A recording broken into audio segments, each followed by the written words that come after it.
नमस्कार, वणक्कम, सत श्री अकाल। कैसे हैं प्रभु? 3 टीम्स की हमने बात कर ली है जी। सबसे पहले हमने शुरुआत की थी बंगाल वॉरियर से, फिर हम गए गुजरात, फिर हम गए तमिल तलाइवाज, यानी कि पूर्वी भारत से गए हम, बंगाल से निकल के गए गुजरात एकदम वेस्ट साइड में, फिर आगे दक्षिण में, और अब चलते हैं एकदम उत्तर में, यूपी योद्धाज। यूपी योद्धाज पिछले सीजन में नंबर 9 पे रहे थे। तो टीम नंबर 12, टीम नंबर 11, 10 और 9 की बात हम निचले पायदान से कर रहे हैं। डिस्क्लेमर मैं पहले भी दे चुका हूं, फिर दे रहा हूं, ये मेरी अपनी सोच है। मैंने किसी कोच से बात नहीं की, किसी मैनेजमेंट से बात नहीं की है कि आप कौन से प्लेयर को रिटेन करेंगे, कौन से प्लेयर को रिलीज करेंगे। ये सिर्फ मेरी अपनी कैलकुलेशन है, अपना एक अनुमान है। उम्मीद करते हैं कि टीम्स भी अपनी रिटेंशन और रिलीज वाली लिस्ट जल्दी दे दें, ताकि फिर मैं उस अकॉर्डिंगली भी एक नए वीडियो बना सकूं। स्वागत आप सबका सुनील के सूत्र में। तो यूपी योद्धाज निरंतरता आपकी रही है, खिलाड़ियों के साथ भी, परफॉर्मेंस के हिसाब से भी ट्रॉफी से रहे हैं वंचित। तो कौन से खिलाड़ियों को आप रिटेन या रिलीज करेंगे ताकि इस बार आपका ट्रॉफी पे दावा हो पड़े मजबूत? लेकिन यूपी होंगे साथ में असमंजस में। क्यों होंगे वो विस्तार से बताऊंगा। पिछले सीजन में 18 में से आपने सिर्फ 7 मैच जीते थे। शुरुआत अच्छी रही थी, फिर अचानक से आप मैच हारते गए और एंड में हमें मिला एक सरप्राइज, अचानक से बम फोड़ दिया गया।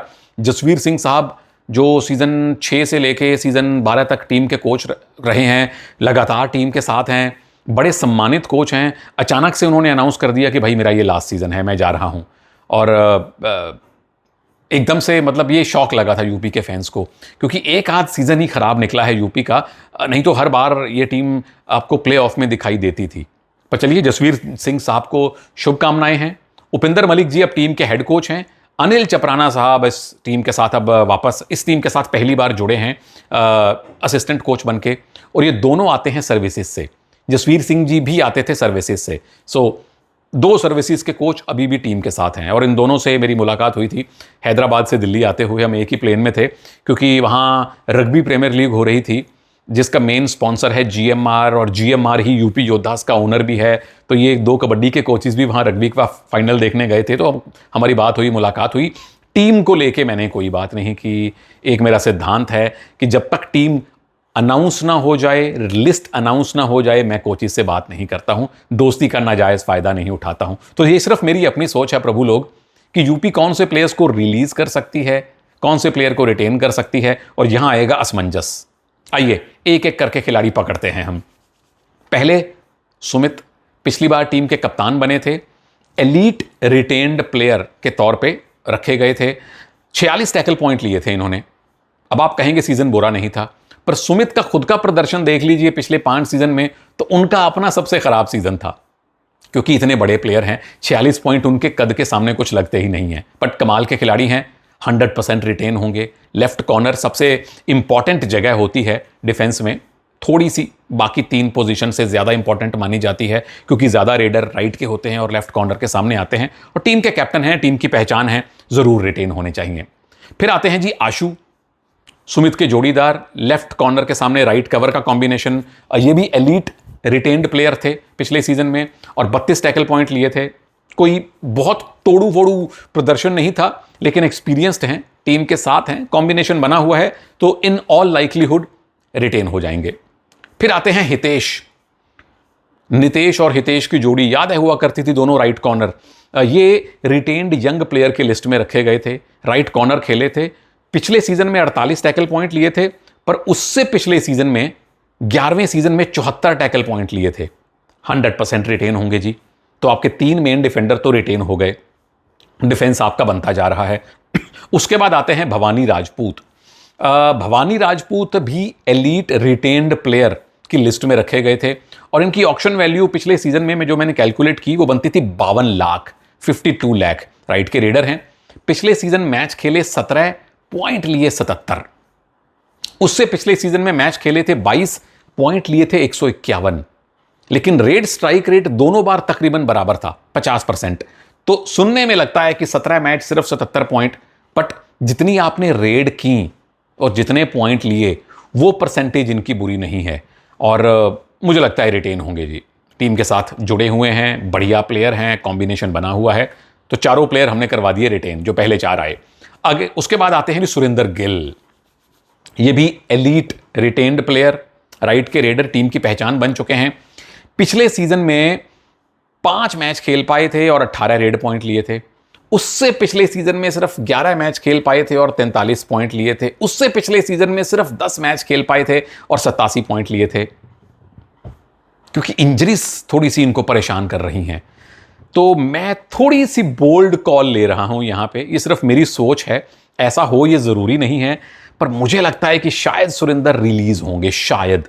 अब ये डिपेंड करता है कि उनकी रिपोर्ट क्या है, उनकी फिटनेस की रिपोर्ट क्या है, जो ऑब्वियसली कोचेस को पता होगी। अगर तो वो 100% फिट हैं, नंबर 1, और नंबर 2, जो भी उनकी लास्ट ऑक्शन वैल्यू थी, क्योंकि वो रिटेन होते आ रहे हैं लगातार, तो उनकी ऑक्शन वैल्यू हर बार 15-15% बढ़ती जा रही है। तो इन दोनों चीजों को मद्देनजर रखते हुए कोचेस फाइनली कॉल लेंगे। मैं सिर्फ पिछले 3 सीजन में ये देखकर कि कितने मैच खेले, क्योंकि इंजरी कंसर्न रहे हैं, उसको देखकर ये थोड़ी सी बोल्ड कॉल ले रहा हूं कि शायद सुरेंदर गिल इस बार रिलीज सूची में जाएंगे। आपके पास FBM है, आप दिखाकर वापस ला सकते हैं। फिर आते हैं जी साहुल कुमार, खासम खास यूपी के शामली के प्लेयर हैं, राइट कॉर्नर, और पिछले साल एलीट रिटेन्ड प्लेयर में इनको रखा गया था, रिटेन हुए थे एलीट कैटेगरी में। इनकी वैल्यू बनी थी 34.5 लाख, पर मैच मिले इनको सिर्फ 8 और पॉइंट मिले 3, क्योंकि आपके पास हितेश हैं जो बहुत अच्छा खेलते थे राइट कॉर्नर पे। साहुल आते थे जब आप 5-2 पे खेला करते थे या कभी कभी सब्स्टिट्यूट। मुझे लगता है ये भी रिलीज होंगे, क्योंकि इनकी रिटेंशन वैल्यू बन जाएगी तकरीबन 40 लाख के आसपास।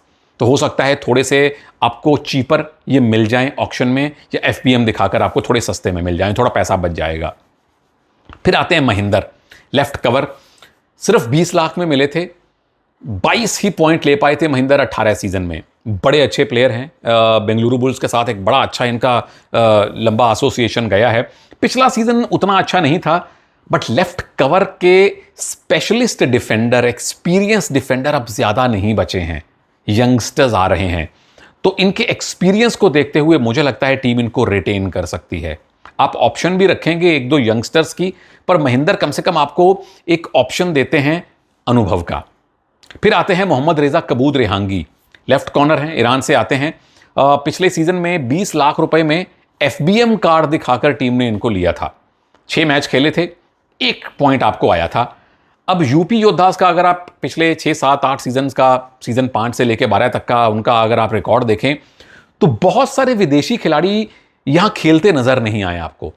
आपको स्क्वाड में कम से कम 2 विदेशी खिलाड़ी रखने होते हैं, रख लेते हैं, कभी ईरान से, मोस्टली कीनिया से रखते हैं, लेकिन कोई भी ऐसा विदेशी खिलाड़ी एक मुझे याद नहीं आ रहा जो पूरे सीजन में 10, 12, 15 मैच खेला हो, या जैसे फजल ने या बस्तामी ने या जैंकुन ली ने या शादलू ने या और कई खिलाड़ियों ने अपनी पहचान बनाई है, वैसी पहचान यूपी के साथ कोई विदेशी बना नहीं पाया। तो फिर जब आपने बहुत ज़्यादा खिलाना ही नहीं है तो रिलीज़ कर दीजिए, क्योंकि इनकी रिटेंशन वैल्यू पड़ेगी 20 + 3 23 लाख की। हो सकता है उसे सस्ते में मिल जाए, आपका 10 लाख बच जाए, वापस भी ले सकते हैं।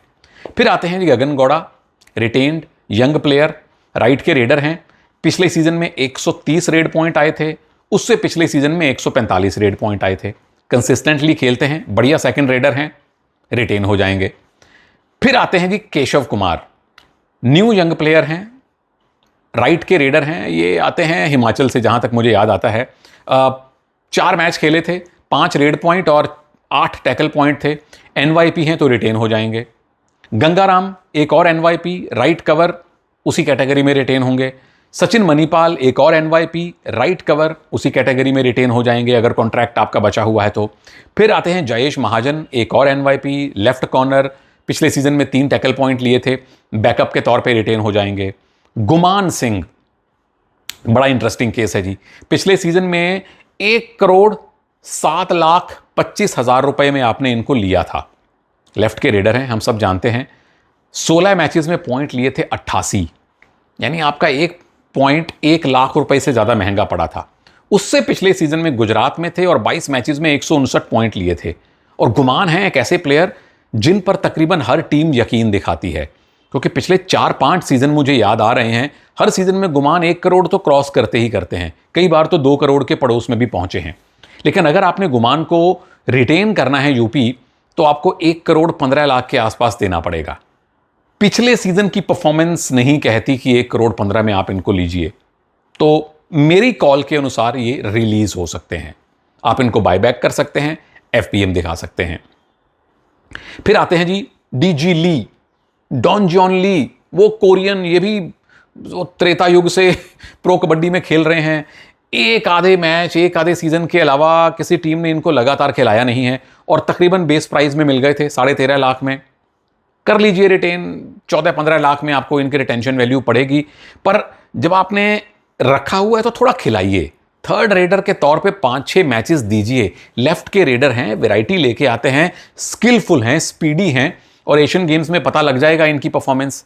या फिर इनको रिलीज करके कोरिया का कोई एक और प्लेयर ले आइए। फिर आते हैं जतिन सिंह, राइट के रेडर, अभी एनवाईपी हैं तो रिटेन होंगे।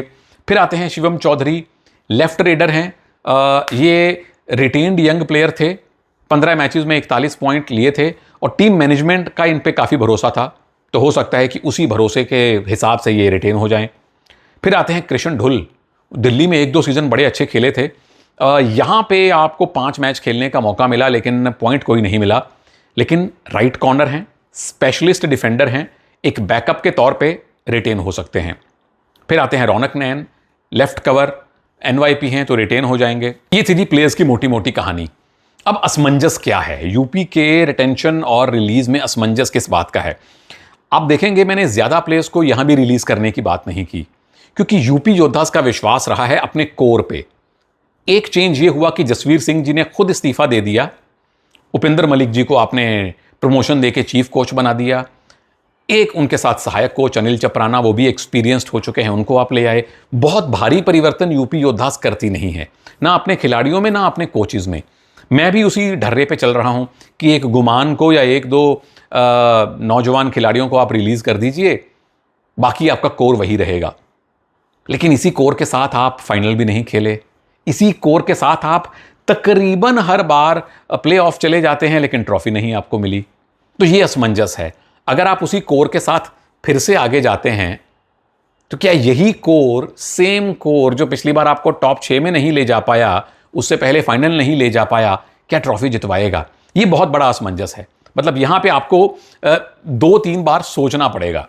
एक प्लेयर, बड़ा प्लेयर जिसको मैंने रिलीज करने की बात कही थी, इनफैक्ट 2, गुमान और Surinder Gill. Surinder Gill purely on the basis of fitness, अगर तो वो फिट हैं तो 100% रिटेन होंगे। अगर फिट नहीं हैं, और गुमान चूंकि मुझे लगता है कि वो प्राइस टैग जस्टिफाई नहीं कर पाए थे, तो इसका मतलब ये हुआ कि आपको एक स्ट्राइक रेडर तो चाहिए ही चाहिए। अब देखते हैं कि ऑक्शन में कितने स्ट्राइक रेडर आते हैं। नंबर 1, कितनों पे टीम मैनेजमेंट का भरोसा होता है। अब मान के चलिए पवन तो कम से कम रहेंगे, पटना की बारी आई नहीं, लेकिन मनिंदर भी हो सकता है आपको ऑक्शन में दिखाई दें। हो सकता है 1-2 और सीनियर रेडर आपको ऑक्शन में दिखाई दें, कुछ ना कुछ सरप्राइज हमें मिलेंगे। तो एक तो उस पर ध्यान रखना पड़ेगा टीम को, और वो आपको पता हो या ना हो कि कौन सी टीम अपने बड़े रेडर को रिलीज कर रही है। या फिर आप गुमान और सुरिंदर को बायबैक कर लीजिए एफबीएम कार्ड दिखा के, या ओपन ऑक्शन में इन्हीं के साथ आगे जाइए। उम्मीद करते हैं कि यही कोर जो आपके साथ लगातार खेला है वो आपको इस बार फाइनल या ट्रॉफी तक लेकर जाए। तो थोड़े से असमंजस के साथ मुझे लगता है कि यूपी योद्धास अपनी रिटेंशन और रिलीज की लिस्ट बनाएंगे। मोटा मोटा डिफेंस आपका सॉर्टेड है। आपके पास सुमित हैं, हितेश हैं, आशु हैं, महेंद्र हैं, और साथ में बैकअप के तौर पे खिलाड़ी हैं। शायद रेडिंग में 1-2 प्लेयर आप ऐड करने की सोचें ताकि कुछ तो वैरायटी आए टीम में। यूपी योद्धास के लॉयल फैंस, क्या लगता है कौन से बड़े प्लेयर को आप चाहते हैं कि टीम रखे ही रखे या ऑक्शन में खरीदे? अगले वीडियो में अगली टीम की बात करूंगा। इजाजत दीजिए, नमस्कार, जय हिंद।